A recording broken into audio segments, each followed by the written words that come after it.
Hello and welcome to today's episode of the Jacksonville Jaguars Insider Podcast. My name is John Shipley. I'm your host and beat reporter, and as always, I have been your beat reporter covering the Jacksonville Jaguars for On SI since August 2019, and we will continue to march forward to another training camp together. You can always find our 100% free, 24/7 boots on the ground coverage of the Jacksonville Jaguars when you follow us on social media such as Facebook or Twitter at Jaguars on SI. You can also find us at www.si.com/NFL/Jaguars. All right, folks, reporting live from the fourth day of Jacksonville Jaguars training camp on Sunday. If you're listening to this, it is Monday, but the previous day's practice. There's a lot of energy about the first day of pads coming on Monday. That's obvious. And I could spend this entire episode talking about the first day of pads. I mean, from player to player, coach to coach, you can tell these guys are just ready to get in pads. And they've had some of the more physical, non-padded practices I've seen over the last couple of days. I remember on Friday, day 3 of training camp, I was like, these guys are, getting fairly rough with each other. But that isn't what I want to talk about in today's episode.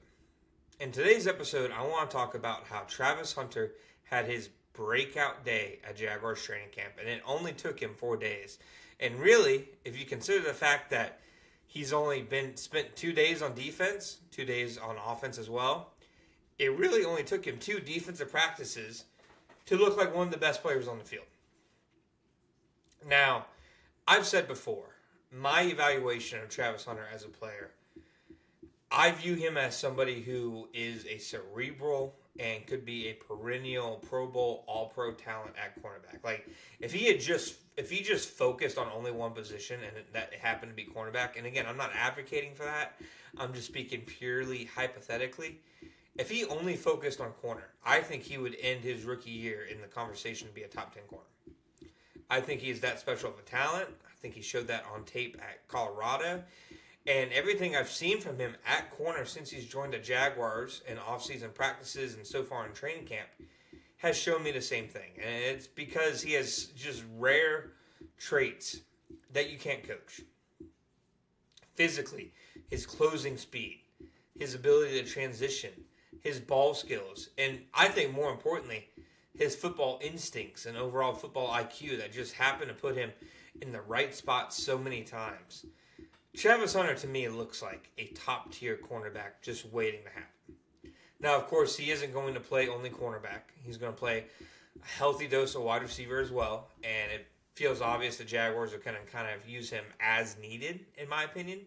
They're definitely going to have a plan for him. He'll play both. Maybe on defense he is in what people will call get off the field situations, third down, red zone, end of game, 2-minute drill, that kind of stuff. But what I saw from him on Sunday was his, in my opinion, coming out party in a Jaguars practice. Now, he's had some impressive moments before.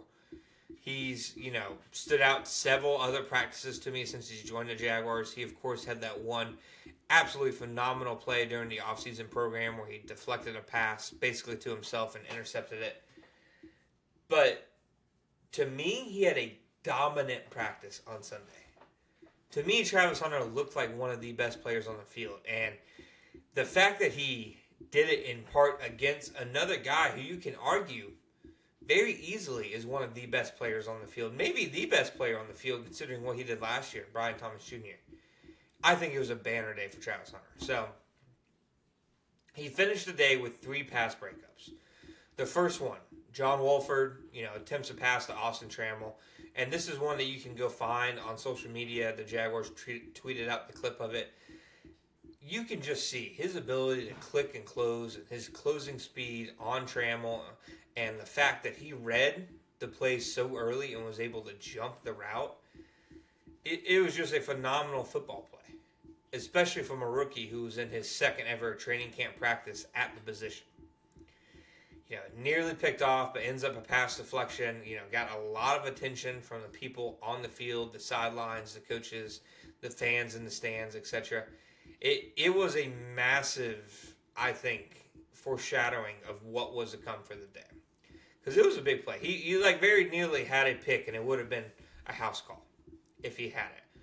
And that, to me, is why when you talk about the Jaguars' defense, you probably need to talk about Travis Hunter a little bit more. It really feels like, just considering all the reps he's taking on offense, especially during the offseason program, it really felt like an offensive first focus, etc., that people kind of forget to include the addition of Travis Hunter to the defense when they talk about projecting the Jaguars moving forward in their unit under new defensive coordinator Anthony Campanelli. I think you have to talk about Travis Hunter. You have to, because is it getting a lot of run with the starting defense now? We're not necessarily allowed to say who's the starters and who isn't, but he's definitely with a rotation of cornerback sets outside of the Jordan Lewis, Tyson Campbell group, etc. But I don't expect that to last. I don't expect that to be the case when the regular season rolls around. I expect Travis Hunter to get a healthy dose of defensive snaps. Now, his second play of the day comes against none other than Brian Thomas Jr. I've seen them now matched up a few times in training camp, and it feels like a titanic battle. It feels like Zeus versus Poseidon, Godzilla versus King Kong. Whatever you want to call it. It feels like you're watching two heavyweight champions go the distance against each other. And I remember feeling that way when I watched Calvin Ridley against Tyson Campbell years ago. And I get the same feeling now. It's just two guys who are the ultimate athletes, the ultimate competitors, and two guys who, with no disrespect to anybody else, but there's not a lot of people who can hang with them on the field. He made a fantastic pass breakup against Brian Thomas Jr. in the end zone. The kind of pass breakup that makes you go, wow. The kind of pass breakup against a guy who was having a pretty good day. Brian Thomas Jr. caught a nice touchdown from Trevor Lawrence, caught a really big gain in a 2-minute drill, had some nice plays in 7-on-7. It was a really strong day for Brian Thomas Jr. And as we mentioned, in our podcast talking about day 3 on Friday, that was a really rough day for Brian Thomas Jr. So Brian Thomas Jr. bounced back. He definitely felt like he was back on Sunday. And even with Brian Thomas Jr. at the very top of his game, Travis Hunter is a great challenge for him. And when you see Travis Hunter challenge a guy like Brian Thomas Jr. in, only his 4th ever NFL training camp practice, and again, only his 2nd ever at cornerback, I think that says all you need to know about him. And then his final play of the day, nearly, has another pass breakup on Josh Cephas, nearly intercepts it in the end zone, ends the day, crowd goes wild. I mean, Travis Hunter was all over the field for the Jacksonville Jaguars on Sunday. They couldn't throw the ball without him being near. And that, to me, was the biggest difference. It maybe necessarily wasn't even something that Travis was doing different. It just felt like the ball was going his direction more often this time around. There had not been a lot of passes thrown in his vicinity, since off-season practices started all the way down through training camp. I'd say he's been, relatively unchallenged, in coverage. But on Sunday, he was challenged, and he answered to me with a gusto. To me, it was his best practice as a Jaguar, and it was a breakout practice. And to me, it was one of those practices that says, hey, you don't think he can do it? Watch him. Because he hasn't spent all 4 training camp practices at corner. He hasn't spent every single second developing his skills at corner.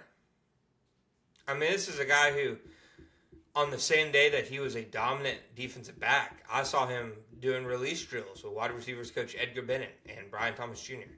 at the start of practice. And then an hour later, he's breaking up passes all over the field as a cornerback. That is just different. And I think it is the kind of practice that should show people that, Travis Hunter, he is simply a different player. He's a different guy than we've ever seen. And to me, it was his coming out party in Jacksonville. Thank you guys for listening to today's episode of the Jacksonville Jaguars Insider Podcast. My name is John Shipley. Please make sure you like, follow, subscribe on Apple Podcasts, Spotify, and all other podcast platforms. You can also find us today on YouTube at Sports Video on SI.